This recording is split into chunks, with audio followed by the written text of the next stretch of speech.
चलिए देखा जाए 29 नंबर देखा जाए, है ना। इंटीग्रेट करने के लिए दिया गया था integration of sine square x into लिखा गया था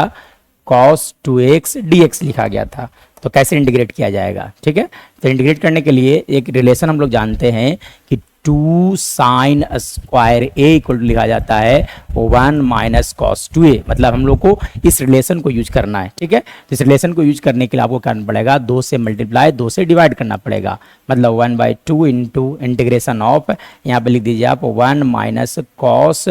2x, ठीक है, और इनटू लिखा सकता है आप यहाँ पे लिख सकते हो cos 2x dx, ठीक है। चलिए अब cos 2x से मल्टीप्लाई कर दिया जाए, तो cos 2x जब मल्टीप्लाई करोगे तो 1/2 इंटू लिखा जा सकता है cos 2x, हम माइनस लिखा सकता है cos स्क्वायर 2x लिखा जा सकता है का होल dx लिखा जा सकता है, ठीक है। चलिए अब आप क्या करोगे, इंटीग्रेशन का साइन दोनों फंक्शन के पास भेज दिया जाए, ठीक है। चलिए तो इंटीग्रेशन का साइन मैं क्या करता हूँ, दोनों फंक्शन के पास भेज देता हूँ। तो इसे लिखा जा सकता है 1/2 इंटू इंटीग्रेशन ऑफ, है ना, integration of cos 2x dx minus,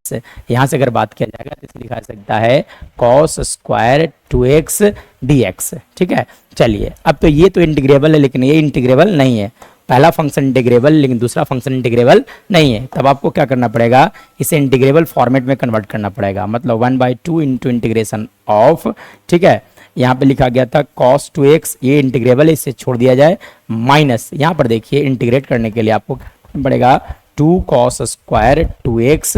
dx, और यहाँ से आपको 1/2 से डिवाइड करना होगा, ठीक है। चलिए अब हम लोग जानते हैं एक रिलेशन हम लोग जानते हैं कि 2 cos स्क्वायर ए बराबर होता है 1, है ना। एक रिलेशन हम लोग जानते हैं, ये रिलेशन आप लोग को मालूम होना चाहिए कि 1 plus cos 2a equal to लिखा जाता है 2 cos square A. So we are going to use this relation, ठीक है। चलिए तो रिलेशन को यूज किया जाए तो यहाँ पे लिखा सकता है 1/2 इंटू इंटीग्रेशन ऑफ,